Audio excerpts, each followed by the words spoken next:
All right, Shabbosai, good morning. Good morning. Let us begin. Okay, let us begin. Begin by thanking all of our sponsors for this morning's share. To thank our Talmud Torah sponsors for the month of Tammuz, Rabbi Naftali Tilson, to Meretz Yisrael, for dedicating all of his Shuman Drushos this month in commemoration of the yard sites of his parents, Rabbi Yonah ben Avram Leib and Rivka Bas Yaakov. We thank our Week of Learning sponsors, Jacob and Julie Blumenfeld, the Eloi Nishmas, Jacob's grandmother, Henna Bas Mordechai, and our Daf Yomi sponsors for today, Alan and Sue Meirowitz, in memory of Solomon Meirowitz, Shlomo ben Avram HaKohen, Zichron Livracha, and Tali and Michelle Strum, in honor of the birth of their granddaughter, just a little while ago, to their children, Ori and Ariel. We hope that in Meretz Hashem, the merit of the Talmud Torah, this little girl will grow up to be an incredible Akaras Habayis, and Im Habanim Smecha, she should be Zocha Meretz Hashem, to enter into Torah, to Chuppah, to Maisim Tovim, be a source of Nachas for her parents, Ad Mea Ve'esim Shanim Tovos. Well, so with that, let us begin. A lot to do today, Baruch Hashem. So today's daf is Nun Aleph 51. We are picking up Meretz Hashem on Nun Amud Beis 50b, and we are picking up at the two dots. Let me just make sure 1 second. I'm sorry. Good. At the two dots. So I'll say, so the Mishnah, so the Gemara quotes from the Mishnah. So again, it's about 2, 4, 6, 8, 10, 12, about 12 lines up from the bottom. So the Gemara says as follows: Ein motziin la'achilas peros. We cannot go ahead and extract for the consumption of produce. Now, what's the case over here? So I will say, if you, so don't turn back, but I'll just quote to you. So the Mishnah quoted this case. We'll say, here's the following situation. If you can imagine the following scenario, Ruvain sells Shimon a field. Ruvain sells Shimon a field. Only problem is the field is stolen. Right? Ruvain stole the field, so he sells Shimon a stolen field. What ends up happening? The true owner of the field comes and takes the field back from Shimon. So we'll say, so now obviously Shimon is out, right? Shimon had no idea that he bought stolen property. So what's the halacha?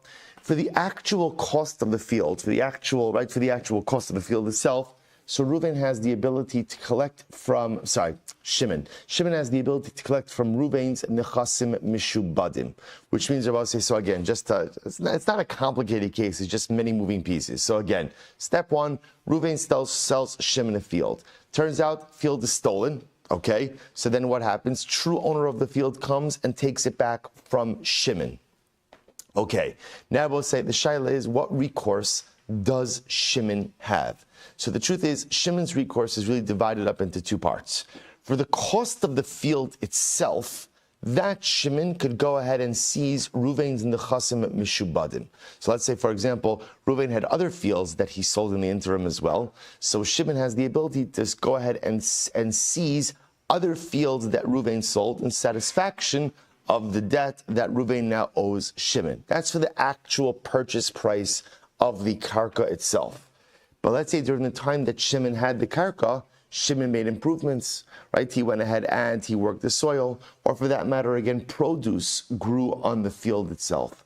So I will say the Mishnah says, for those types of improvements, so ultimately Shimon does not have the ability to seize nechasim mishubadim. He does not have the ability to go after other people whom Reuven sold property to. He can only collect from nechasim b'nei chorin, i.e. assets still currently owned by Reuven himself. That's the basic halacha. So it says the Gemara, my timer, why? Why is that? So the Gemara says, Amar Ula, Amar Eish Lagish, Levi Shin Ksuvin, Kazol to say, here's the difference. We'll say, see, this is actually quite interesting. Whenever you buy property, right? What's the first thing you do when you buy property? Title search, right? That, so I just want to point out, that seems to be like as old as old as real estate transactions are. In other words, you buy property, you recognize that when Shimon buys property from Reuven, he understands that Reuven may have engaged in a whole bunch of other transactions. As such, the property that Shimon is buying from Reuven ultimately may be encumbered.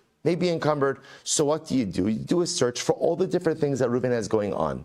Now, here's what's interesting. The cost of the property itself. So in other words, when Shimon buys the property from Reuven, so he bought it for $50,000. So that amount is recorded in a shtar. So therefore, any other purchaser of property from Reuven knows that Reuven has a property that he sold to Shimon for $50,000, and there's always the possibility that should something go south on the transaction between Reuven and Shimon, Shimon may be coming after other purchasers in order to recapture his loss. So that is true when it comes to the actual price of the property itself. What is it not true regarding? Payros or capital improvements on the land. I say capital improvements on the land. Those things are not recorded. So because they're not recorded, so therefore, when you buy property from someone, you remain ready. In other words, you accept the fact that there may be other liens against this piece of property, and you stand ready to go ahead and defend that. But it could only be true with things that you know about. So property sales, which are recorded in a document, you know about. Shevach, improvements to the land, or payros, you don't know about. So because you're not written in a document, therefore again, Shimon, when the property is taken back by the original owner, cannot go and seize from other purchasers from Reuven. Incredible. What about the case? We'll say mazana isha. So this is the halacha that says that a man is obligated to go ahead and the estate or the right is obligated to sustain the wife and the daughters. The kiman ksivi damu, those are as if they are written obligations. The katani ein mosian, yet to both say in those obligations, one is not obligated to go ahead and seize, or one is not permitted to seize from purchasers. So we'll say ultimately that's how that halacha is structured from the beginning. The Gemara says ksuvin hein eitzel b'nei chorin vein ksuvin hein eitzel meshubadin. So we'll say an interesting halacha over here. The Gemara says it's different because there's an obligation of the estate to go ahead and sustain the widow and sustain the daughters. So the Gemara says that is like a written obligation, yet you are not allowed to extract those funds from properties seized by the deceased husband.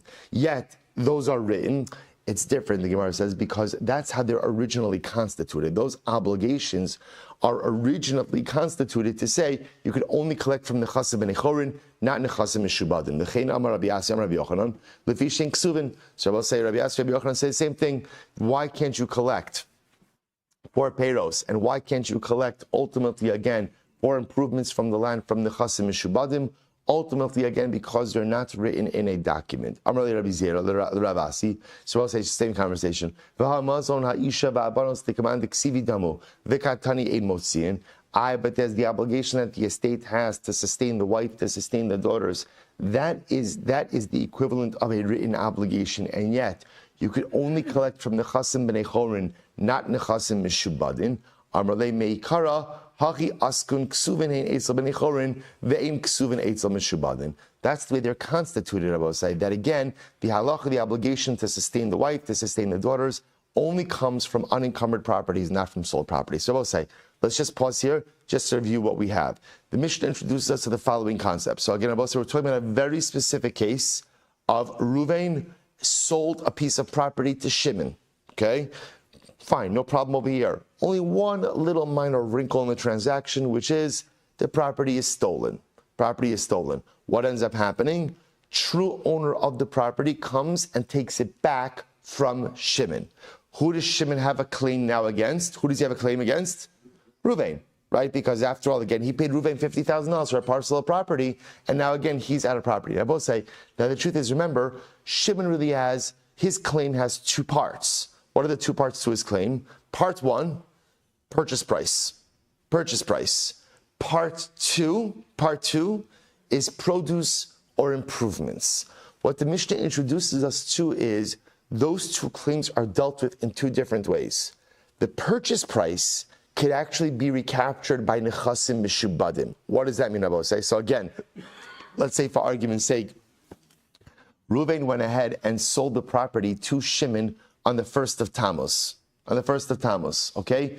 Let's say then on the 5th of Tammuz, Reuven sold other properties. Now, on the 17th of Tammuz, so the true owner of the property takes the property back from Shimon. So now Shimon goes back to Reuven. Reuven says, oh, I'm so sorry. Yeah, you know, now that you mention it, it was stolen. I forgot about that. Right? So now what happens? And Reuven says, I'd love to help you out. I have no money. I have no money and I have no property. I sold everything. I sold everything and everything is in the market, right? So we'll say, so now Shimon has the ability to go to other purchasers who Reuven sold to after his transaction, right? So remember again, and Shimon has the ability to recapture $50,000 from properties sold by Reuven after the 1st of Tammuz, okay? But that's only for the purchase price. Why? I will say, why for the purchase price? Because again, because Ula wants to suggest purchase price is recorded in a document. There's a document of sale, which will say what that does is that because it's recorded in a document, any subsequent purchaser of property from Reuven knows about that transaction. And because they know about that transaction, they also are on warning that maybe should something go south with Reuven's transaction with Shimon may be coming after me. As opposed to peiros, right, produce and improvements. So again, Ula wants to suggest that's not written, that's not recorded anywhere. Because it's not recorded anywhere, it's unfair to make any subsequent purchasers responsible for that. So therefore, halacha l'maisa, Shimon could only go ahead and recapture for peiros and for improvements from where? What we call nechassim and nechorin, assets owned directly by Reuven himself. It's very logical, very logical. That's Ula. Rabbi Chanina says, Levi shein ktsuvin. It's not a function of them being written, but rather it's a function of them being defined. Ksuvin means, katsuv literally means measured or defined. In other words, a purchase price, Abosai, is a defined amount. Peiros, right, improvements, undefined. So the Gemara says, Ibarilahu, Rabbi Chanina ktsuvin uksuvin bai. Does Rabbi Chanina require, in order to collect from the chasim mishubadim, does Rabbi Chanina require for it to be both ktsuvin, right, defined, and ksuvin and written, top of Nun Aleph, Ol Dilma, we'll say top of 51a. Ol Dilma, ksuvin v'afa pi she'en ksuvin. Or maybe is it enough for it to be defined, right, defined amount, even if it's not recorded? It's a good kasha. So Tashma, the Itmar, Mishemes v'niach shtei banos, was a very interesting case here. So I just want to point out, this is absolutely fascinating, just in terms of seeing Talmudic real estate law.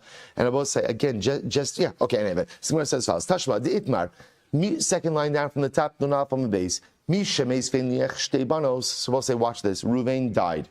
Reuven's very busy this morning, right? So right, he sold property, he died, right? It's gonna be tchias amesim just a little bit, so don't get too upset. So what happens? So Reuven died. He left behind 2 daughters, right? V'chei uben and a son. And I will say fine. So now in this moment, right now, what's going to be the status of Reuven's estate? He left behind 2 daughters and a son. What's the halacha? Son inherits. Now I will say. Now remember again, we saw this back in our Ksuvas days.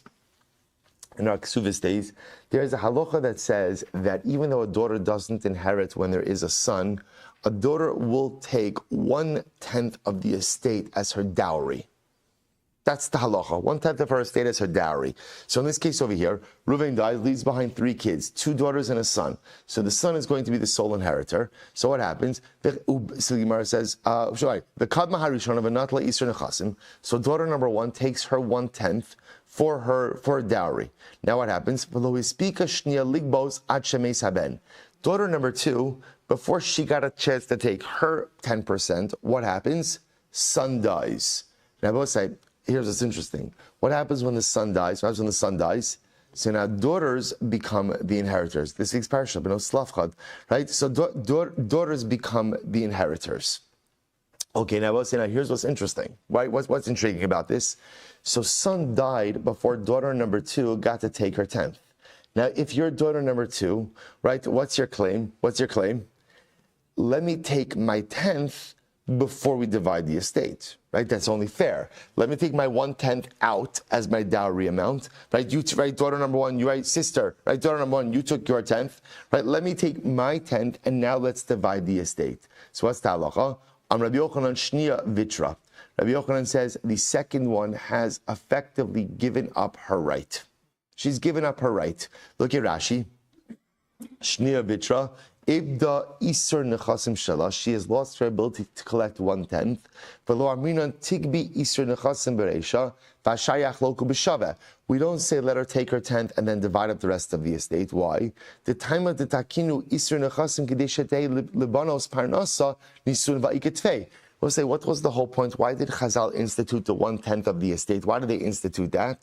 So that a daughter should have something. Daughter should have something. But we'll say, again, do you need that takana in this case? No. Why? She has. Right? She's now an inheritor. So that Rabbi Yochanan says she has effectively given up her 1/10. The truth is, Chazal said even stronger than this. Motziin leparnasa, ve'ein motziin lemizonos. So I'll say ultimately again, look at Rashi, Gedol mizu amru shafilu machar ha'achas hanachasim. But I'll say even more than this. Right? Chazal says, what did Chazal say? But I'll say, let's say in this case, Reuven died, left behind the son and 2 daughters. Let's say Reuven then decided to go ahead and sell the estate. So what's the halacha? Say motziin leparnasa. We extract from the purchaser's property in order to provide for the ongoing sustenance, the parnasa of the daughters, ve'ein motziin lemizonos. But ultimately, again, we will not go ahead and take back from the purchasers from mizonos. We'll say mizonos ultimately refers to the support of the wife. So we'll go ahead and we'll extract from the purchasers for the daughters, but not necessarily for the wife. Va'at amrit shnia vitra. And ultimately, again, you're saying that the second one has given up her right. So the Gemara says like this.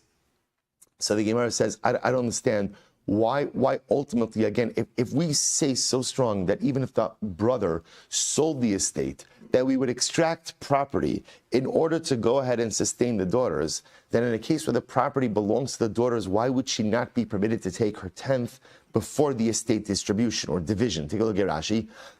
Va'at amrit sheni vitra mipnei shlo espika, because she did not take her 10th before the brother died. V'alo b'shibut shalachirim shigidola mizo lo amru shetafsid va'achshav shein bifaninu tafsid. So we'll say. So what the Gemara is asking, just before we get to why this is relevant for us, the Gemara is asking, I don't understand. So you're telling me that sister number 2 or daughter number 2 doesn't get to take her 10th before they divide up the estate, but that doesn't make any sense. Because we'll say, let's say a more extreme case, where let's say the brother sold the estate. Right? We would extract from purchasers in order to give the daughter parnasa. That's how strong her claim is. So if we would extract from others to give her parnasa, so certainly in a case where now there are no purchasers, the estate is in their possession, should she not be entitled to take her 1/10 before they divide up the estate equally? Now finish up that Rashi. Rashi says over here, Alma Shamina Rabbi Chanina, Kitsuvin Tarfim Bishibadi, Afapi Shein Ksuvin Kigonzun. I will say, remember, the point is that we're taking from this is, what do you see from here? That when you have a defined amount, for example, like Parnasa, you are able to go ahead and extract that from purchasers, even though what? Even though it's not written in a shtar. Now, remember again, what are we trying to figure out over here? Rabbi Chanina said that the reason we could collect the purchase price from the chasim mishubadim is because it's katsav, it's defined, as opposed to peros, produce, and improvements, which is not defined, could only be collected but from nechasim b'nei chorin and not nechasim mishubadim. But what you see from here is, according to Rabbi Chanina, all it needs to be is be defined, even if it's not recorded in a document. To which the Gemara says, "V'ha parnasa demekas kaitza." Parnasa is an amount that is defined. Michtav lo ksiva, but it is not written in a document. The kamotzia, and yet we extract it. So we see that according to here from Rabbi Chanina, that as long as you have an amount that is defined, even if it is not recorded in a document, it can be extracted from nechasim mishubadim. To which the Gemara says, no. Shiny parnasa kevan de islaikala kiman de ksiva dami. We'll say parnasa is different. Since everyone knows that daughters are entitled to parnasa from the estate, it has a call, right? It's known. Because it's known, ultimately, again, it's as if it is written in a shtar. Incredible. Okay, Masib Rav Huna Bar Manoach. So we'll say, therefore, again, so just to point out where we are right now. everyone is agreeing with the principle in the Mishnah. What's the principle in the Mishnah? So once again, when the true owner of the property seizes it from Shimon, Shimon goes back to Ruvain. Shimon has two claims against Ruvain. What are his two claims? Claim number one, purchase price. Claim number two, produce and improvements. To which the Mishnah explains those two claims are collected from two different sources. Purchase price is collected from where? From where? Even nechasim mishubadim, even sold properties, right? Peiros and improvements collected from where? Only nechasim b'nei chorin, unencumbered properties. We're trying to figure out why. Why? All right, why is that so? So we have Ula who says it's because peiros and improvements are not written in a document, as opposed to a purchase price, which is written in a document. Rabbi Hanina says the difference is purchase price is defined, peiros and improvements are not defined. That's our machlokes. To which the Gemara says, good. Masir Rav Huna bar Manoch. Rav Huna bar Manoch asked the kasha on Ula. Mesu b'nosehen, Mesu b'noseh nizonos minachazim minichorin, v'hi nizonos minachazim mishubadim. So I'll say, this is a fascinating case. Okay, imagine the following scenario. Ruvain is married to Rachel, right? Second marriage. So now Rachel comes in with a daughter. So Ruvain agrees to go ahead and support Rachel's daughter for 5 years. Right? That's the commitment he makes. Okay. Ruvain dies. Now what happens? No, or I should say, even it doesn't have to be he dies. They get divorced, even, right? It could be they just get divorced, or they die. So we'll say, so what happens? So now Rachel gets remarried. Actually, if you take a look at Rashi. Rashi says it over here.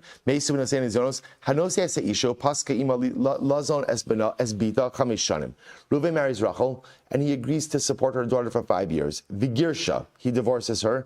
Besoch chamesh shanim. Within 5 years. So 2 years in, Reuven and Rachel get divorced. Now remember again, despite the fact that Reuven divorced Rachel, what does he still have an obligation to do? To support his daughter, to support her daughter, because he made that commitment. V'niseis la'achar, Rachel now marries Shimon. Okay? Upaska imokein. And by the way, Shimon made the same commitment to support Rachel's daughter. So we'll say, what's the halacha? So kimokein chayiv lozona chamesh shanim echad zana ve'echad nosa dmei mizonos. So we'll say, so now obviously she doesn't need double mizonos. So we'll say, so what do you do during the overlap years? So during the overlap years, so remember again, you have a point in time where both Reuven and Shimon are obligated to support Rachel's daughter. So the halacha is one gives her mizonos and one gives her money. Now we'll say, let's complicate it a little bit more. Mesu, so we'll say, what happens now if during the overlap time both Reuven and Shimon die, right? Also, they have a lot of stress going on, right? So both Reuven and Shimon die. So what's the halacha? Say this is incredible. Benosein. Now let's say Reuven and Shimon have their own daughters, right? So benosein nizonos minchasim minichorin. Ultimately, again, Reuven and Shimon's own daughters are supported from unencumbered property. But ultimately, again, Rachel's daughter, whom they are both obligated to support, is supported even from the nechasim mishubadim. She could even extract property. Why? Gemara says, ultimately, also because she is like a creditor. She's like a creditor. Remember again, their own daughters have a right to support, but they're not creditors. Rachel's daughter, who they voluntarily obligated to support, is like a creditor, and therefore could even extract from the nechasim mishubadim. So we'll say, so now, why is this a kasha? So Rashi says, Alma kaivan dekaitzi chamish shanim. So we'll say, this is a case of undefined amount, right? In other words, it's not written in a document, but it is defined. So we'll say, so this is a kasha. So this makes sense. According to Rabbi Chanina, is a kasha on Ula. To which the Gemara says, how come I ask? What's the case over here? Bishakano miyado. No, they made a kinyan. So in other words, both Reuven and Shimon made a kinyan. Ultimately, again, to support Rachel's daughter. And I will say, whenever you have a kinyan is tantamount to a written agreement. Iachi banos nami. So I will say, if that's the case, then why wouldn't we say that they made a kinyan? Ultimately, again, with the daughters as well. No, the case is b'shekana lazu v'lo kana lazu. So ultimately, again, Reuven and Shimon made a kinyan to support Rachel's daughter, but did not make a kinyan to support their own daughters. To which the Gemara says, my paska, I don't understand why would you make that distinction. It's very simple. Bas ishto dahave b'shas kinyan mahani le kinyan. Because Rabbi said, remember, Rachel came into the marriage with this daughter. So her daughter who is present at the time of the kinyan makes it a binding obligation. It is as if it is written in the document. Bito, the lo havi b'shas kinyan, but one's own daughter, whose obligation to support begins at her birth, so to speak, who's not there at the time of the kinyan, ultimately, again, kinyan will not help for her. Milo askinan, dahavu tarvaya b'shas kinyan. Why can't you make it? Why can't you set it up as a case where both daughters are present at the time of the kinyan? Vehechidami, what's the case? The Girsha Va'ahadra. Maybe Rabbi said the case is where Reuven and Shimon were married to the mothers of their daughters, which makes sense, right? Then they divorced them, then they remarried them. Elabito de bitnai bezin ka'achla lo mahani lakinyan. Rabbi said this is incredible. So one's daughter, Rabbi said, remember again, upon the death of the father, a daughter is entitled to support. Why is she entitled to support? Where does that? That's not a biblical obligation. Where does that come from? That's a Tanai Beis Din. In other words, a rabbinic enactment. So I will say something that is a rabbinic enactment, ultimately, again, a Tanai is not going to help. I'm sorry. This obligation to support the daughter, which is a Tanai Beis Din, a rabbinic enactment, ultimately, again, lo mahani le kinyan. A kinyan is not going to help to make it like a creditor. Bas ishto delad b'tnai bezin ka'achla mahani le kinyan. I will say, but one's wife's daughter, who one is, in other words, not your own daughter, but your wife's daughter, who one is not obligated to support, that is not a tnai beis din. Ultimately, again, a kinyan will work to make it like a binding written transaction. The Gemara says, really? V'chi migra gara? So I don't understand, because something is a tnai beis din, that makes it a weaker transaction than something that one voluntarily commits themselves to. Elabito kevan de tnai beis din ka'achla emar tzrari atvisa. I will say, here's the difference. Since one is obligated to support their daughter, both during their lifetime as well as after death, right? As a result of tnai beis din, there's a concern that perhaps the father already gave his daughter money during her lifetime to put away in the event of his death. Right? She has that money. So because there's a concern that she has that money, we will not allow her to collect from the chasim mishubadim. We're not allowed her to collect from encumbered property or from sold property, only from the chasim and echorin. We don't really have that same concern with one's wife's daughter, right? If Reuben agreed to support Rachel's daughter, ultimately, we don't really feel that it's so shayach that he gave her money during his lifetime to put away for her support. Okay, so therefore, again, that's a Tanai Beis Din, and therefore she is like a creditor and could even collect from the Chasim Mishubadim. So again, where are we holding over here? We're still, again, we're still focusing on our primary halacha that Shimon, when the property is taken from him, back to the Mishnah's case, property when Shimon is taken from him, ultimately again by the true owner of the property, he goes back to Ruvain, dual claim, one for the purchase price, one for payros and improvements. For the purchase price, the Mishnah says he could collect from the Chasim Mishubadim, for payros and improvements only from the Chasim B'nei Chorin. Why that distinction? Still the Machlokes, Ula and Rabbi Hanina. Ula says, because payros and improvements are not written, purchase price is written. Rabbi Hanina, purchase price is defined, payros and improvements are not. I will say now we just picked up an interesting nugget of information along the way, that a fascinating distinction between a voluntary obligation to support the daughter of your wife, that daughter essentially becomes like a creditor. So therefore, again, upon death or divorce, if the obligation of support is still upon the estate, that girl could collect even from the Chasim Mishubadim. Whereas your own daughters, who you are obligated to support even after death as a result of Tanai Beis Din, could only collect from the Chasim B'nei Chorin, not from the Chasim Mishubadim. Okay, fascinating. Let's go back there. Tashma, Am Rabbi Nasan, a Masai. Shall I say, in other words, when do we say, when do we say that halacha l'maisa, you cannot collect for payros and for improvements from the Chasim Mishubadim, bizman shekadam mikro shal sheni l'shvachal shal rishon. So this is fascinating. That's only true when the subsequent sales, right? So we'll say, so remember again, going back to our case, Reuven sold property to Shimon. It turns out that the property was stolen. So now, halacha l'maisa, the real owner of the property comes to Shimon, extracts it from him. Shimon comes back to Reuven, says, Reuven, make me whole. So what does the Mishnah say? For purchase price of the property, you could collect from nechasim mishubadim, but for peros and improvements, only from nechasim menichor. We're not qualifying that statement. When is that true? That's only true in the subsequent property sales of Reuven, right? Only when the subsequent property sales that Reuven made to other purchasers took place before Shimon improved his land. But if ultimately, again, Shimon improved his land, right? Improved the land before Reuven subsequently sold other properties, Shimon would have the ability to collect from nechasim mishubadim even for peros and improvements. What do you see from here? Alma mishum delo kadimhu. So I'll say, it sounds like from here that it's an issue of chronology and not anything else. To which the Gemara says, you're right. The truth is, this whole thing, Tanaihi. This whole thing is a machlokes Tanaim. We'll say, watch this. Disanya.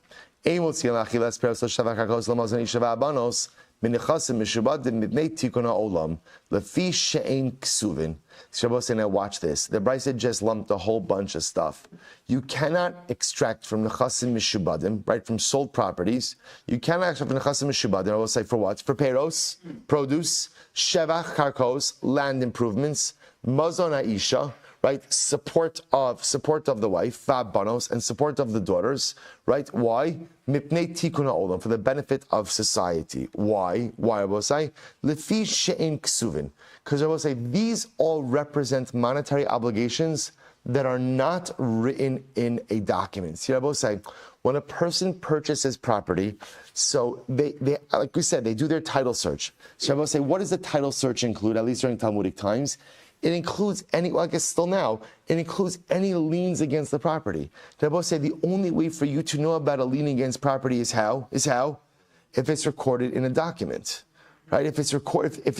So Rabbi say, so therefore again, the Gemara says, for the benefit of society, to allow for normative, uninterrupted real estate transactions, the only time you could extract from the Chasim Mishubadim is when it's for a debt recorded in a document. But all of these debts, I will say, again, peros, land improvement, support of a wife, of daughters, these are not included in documents. So because of that, they're not written in. So because of that, you can only collect from nechasim b'nei chor, not nechasim mishubadim.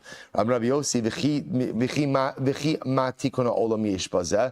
Follow in Kitsuvin. So Rabbi Yossi says, what Tikkun Olam is there in that? It's because they're not defined, right? Because they're not defined amounts. So I will say, so you see over here that the Machlokes Ula and Rabbi Chanina ultimately, again, is a Machlokes Tanoim. Machlokes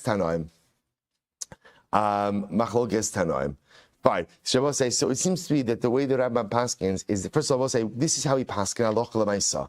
So it's actually a very important choshen mishpat halacha, which is, again, one more time, Reuven sold the field to Shimon. It turns out the field, right? And again, during that time that Shimon owned the field, what did he do? He grew produce on it. He improved the field. It turns out the field is stolen. Real owner comes and takes back. Understand? Takes back the fields from Shimon. Shimon, I will say, remember, Shimon doesn't have a claim against owner. Who does Shimon have a claim against? Right? Seller, Reuven. Shimon has a dual claim against Reuven. One more time, what's the dual claim? Part one of the claim is, part one, purchase price. Part two, peros and improvements.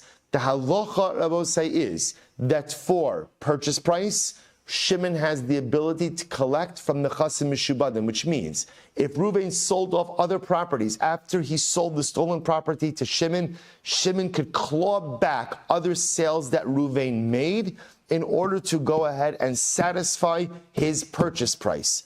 But he can't collect from the Chasim Mishubadim for what?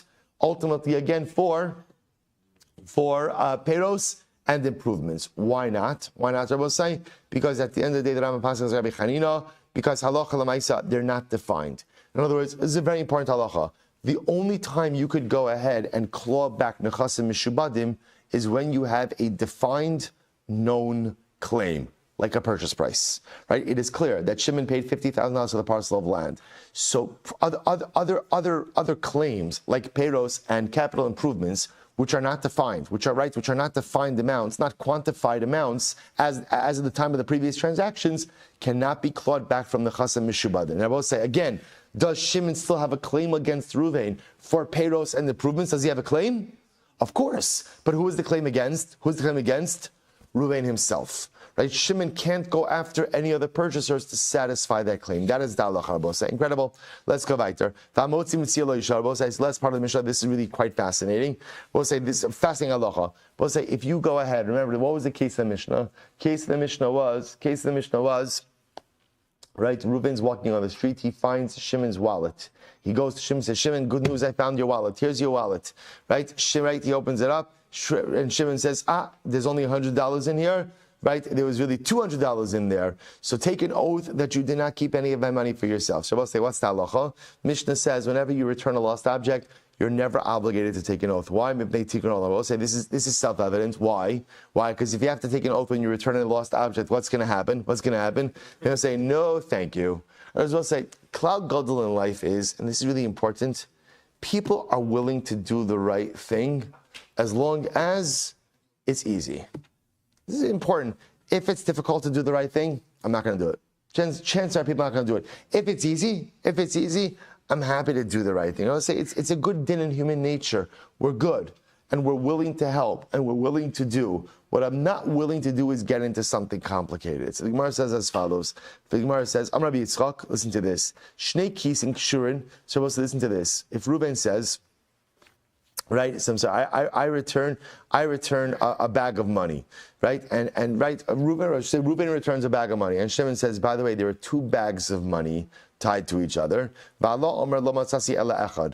Shimon, right? And Reuben, right? So Shimon says there are two bags of money. Reuben says I only found one. So what's the halacha? Nishpa.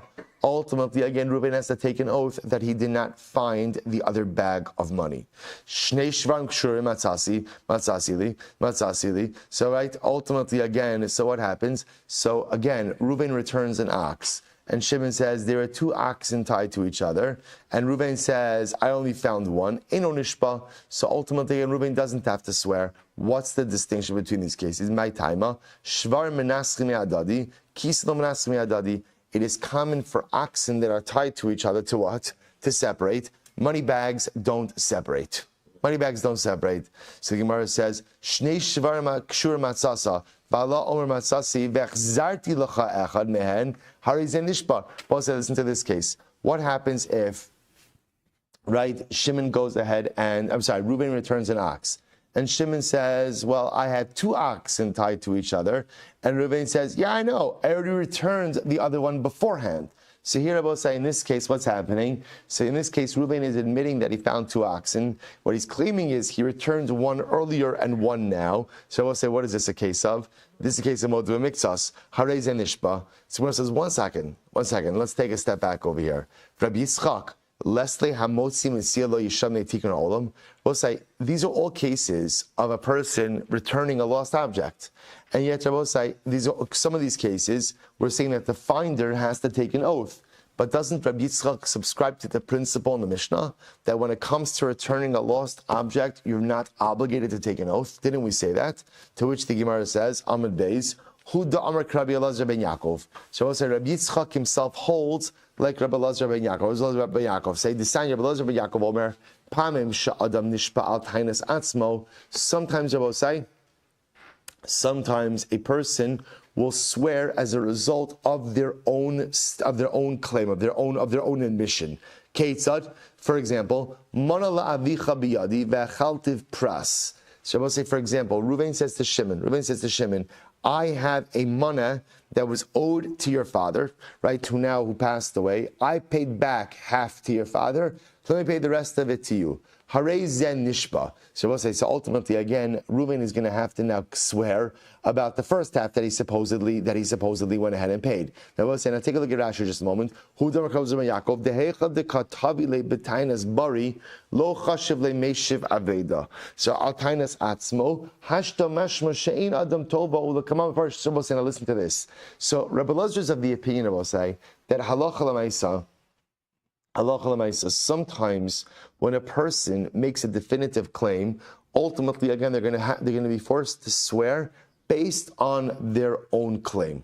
Based on their own claim. So now the Gemara says as follows. Here's the case, right? Reuven says to Shimon, so Manala bichabiyadi, right? You have your father lent me $1,000 and I repaid him $500 during his lifetime. Here's the other 500. Harez and Nishba. So now Reuven has to swear that he indeed returned the first 500. So Vizeu Nishba Tainas Atzmo. This is a case where Reuven is going to have, now remember, What's intriguing about this case? What's intriguing about this case?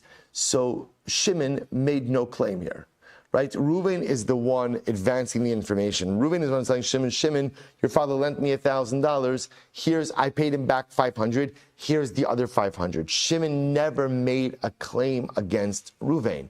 The Chacham say, Eino el kimei sheva ve'da upater. The Chacham was say in this case that this is the equivalent of returning a lost object, and therefore, again, Reuven doesn't have to take it off. Rabbi was saying, now why is this case the equivalent of returning a lost object? Why? Because Rabbi was saying, Shimon had no knowledge of this. Shimon had no knowledge of this, right? Shimon's not making a claim. As far as Shimon knows, his father never lent money to anyone. So when Reuven comes along and tells Shimon about the existence of this debt and says, I paid back 500 and there's 500 remaining, it's as if Reuven is returning a lost object, right? No one knew about this beforehand. And therefore, again, I will say, what's the halacha with Meishiv Aveda? What's the halacha when you return a lost object? You're not Chai B'Shvua. Rabbi Eliezer and Yaakov, Leslie Meishiv Aveda Pater, does Rabbi Eliezer and Yaakov not subscribe to the concept that when you return a lost object, you are not obligated in Shvua? So I will say, Amarav B'Toano Katan. No, what's the case over here? The case I will say is where Reuven, where again, Shimon is claiming it, right? Shimon is claiming the money, but Shimon is a Katan. Okay, so the Gemara says, Katan, Midei Meshasha Isbei, does the claim of a Katan have any halachic validity? That's none we learned. Al tainas cheresh shote v'katan.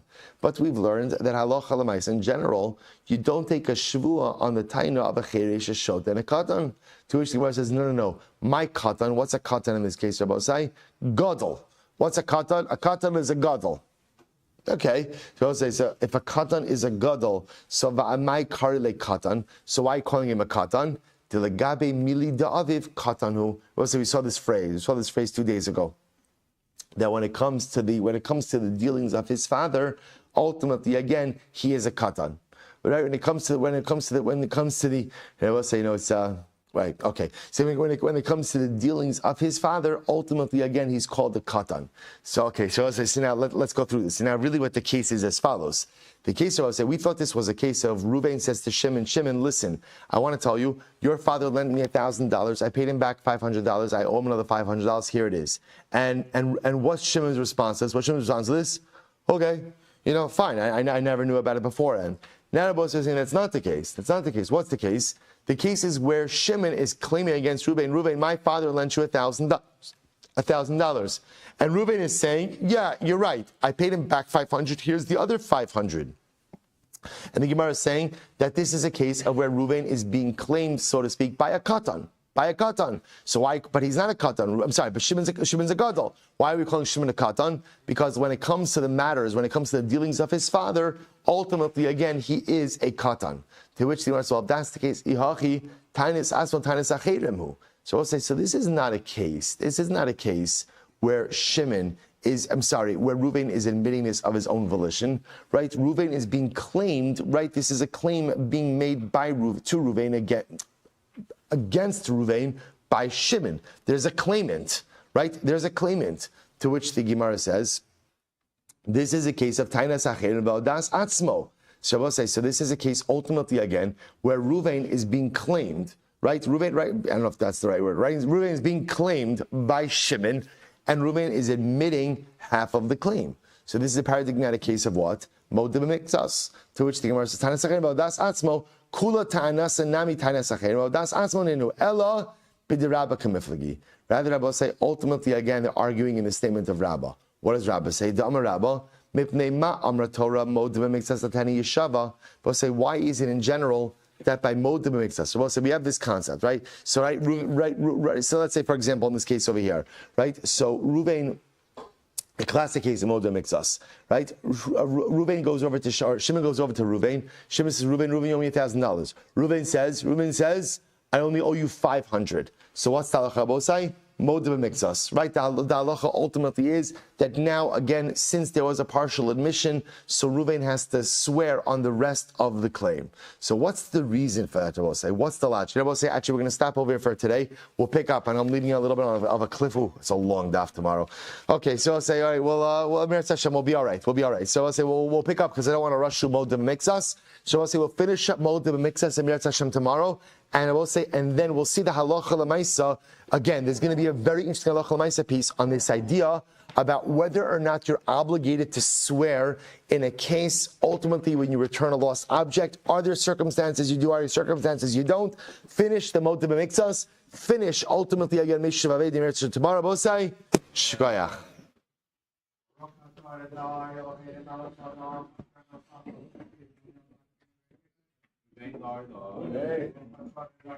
All right, Chaim Radzum, have a great day, everyone. A meaningful fast.